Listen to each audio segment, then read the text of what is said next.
Hi, hello செல்லக்குட்டீஸ். நெறைய பேருக்கு என்ன நெனைக்கிறாங்கன்னா, செலிபிரிட்டியா இருக்கிறவங்க வேலை செய்ய மாட்டாங்க.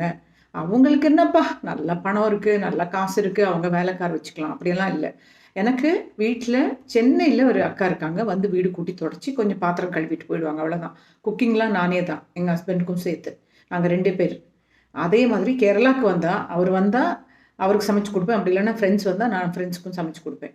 இங்க வந்து இன்னைக்கு நான் வீடு கூட்டுனேன், தொடச்சேன், பாத்திரம் கழுவுனேன், மொட்டை மாடி கூட்டி பெருக்குனேன், அப்புறம் செடிகளுக்கு தண்ணி ஊத்துனேன். குளிச்சுட்டு வந்து இப்படி உட்காந்தேன். என்ன சாப்பிடலாம்? சாப்பாடு மட்டும் தானே இருக்குன்னோனே, உடனே பக்கத்து வீட்லேருந்து ஒரு கால். அவங்க கூப்பிட்டு, "ஹலோ என்ன பண்றீங்க?" அப்படின்னாங்க. நான் சொன்னேன், "இப்பதான் குழம்பு செய்யலான்ட்டு இருக்கேன்." "இந்தாங்க" அப்படின்னு சொல்லி குடுத்தாங்க. அத பார்த்தீங்களா? இது வந்து கூர்க்கங்கிழங்குன்னு சொல்லுவாங்க. அதாவது கருணக்கிழங்குன்னு நெனைக்கிறேன். அப்படியே குடுத்தோனே எனக்கு அப்படியே சந்தோஷம் ஆயிடுச்சு. அடடா!